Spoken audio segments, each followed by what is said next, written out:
আসসালামু আলাইকুম, সবাই কেমন আছেন? আমি সোনিয়া প্রিন্স চলে এসেছি নতুন একটি ভিডিও নিয়ে।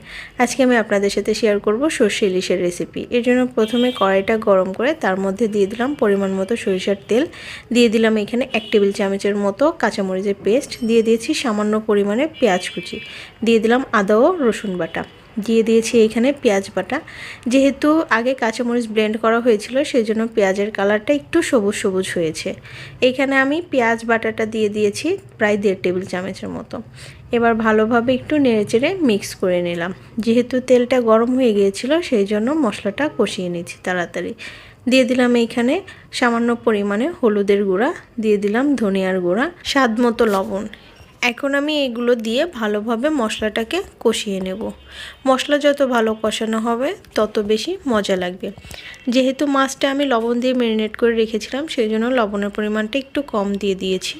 দিয়ে দিলাম এখানে সামান্য পরিমাণে পানি। এবার ভালোভাবে মশলাটাকে কষিয়ে নিতে হবে।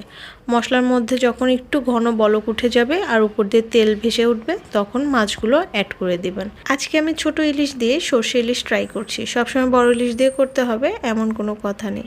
হাতের কাছে যেমন মাছ থাকবে সেটা দিয়েই ট্রাই করতে পারেন। এখন আমি অ্যাড করে দিচ্ছি সর্ষে বাটা বা সর্ষের পানি। আমি প্রায় 2 চা চামচের মতো সরিষা নিয়েছিলাম, সাদা এবং কালো সরিষা। তারপর সেটাকে ভিজিয়ে রেখে ব্লেন্ড করে সেটাকে আমি পানি দিয়ে ছেঁকে নিয়েছি। সেই পানিটা এখানে অ্যাড করে দিলাম 1 কাপ। দিয়ে দিচ্ছি এখানে কয়েকটা কাঁচামরিচ। এবার এটাকে আমি ঢেকে রাখবো প্রায় 7 থেকে 10 মিনিটের মতো।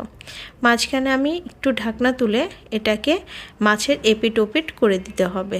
আমি মাছের এপিট ওপিট করে দিয়েছি দেখেন। আর এখানে ঝোলটাও ঘন হয়ে এসেছে আর মাছটা এবং মরিচটাও সিদ্ধ হয়ে গেছে।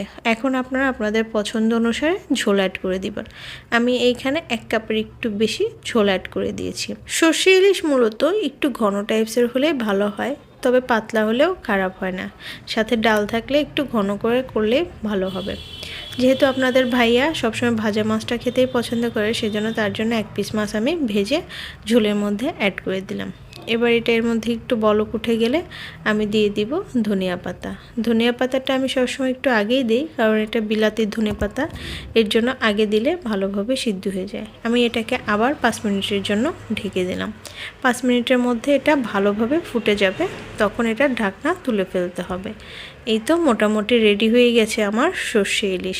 আমি এরকম একটু পাতলা পাতলা ঝোলিয়ে রাখবো, কারণ সাথে অন্য কোনো ডাল বা কিছু ছিল না, সেই জন্য একটু ঝোল হলে ভালো হয়।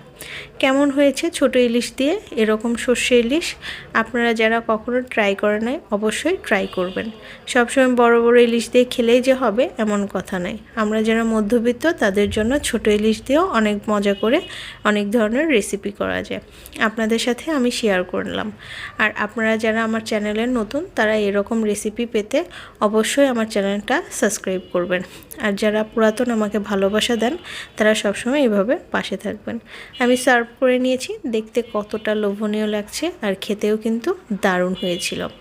আপনারা সবাই অবশ্যই ট্রাই করবেন। আজকের মতো আমি বিদায় নিচ্ছি। দেখা হবে নতুন কোনো ভিডিওতে। সে পর্যন্ত সবাই ভালো থাকবেন, সুস্থ থাকবেন, আমার জন্য দোয়া করবেন। আল্লাহ হাফেজ। আসসালামু আলাইকুম।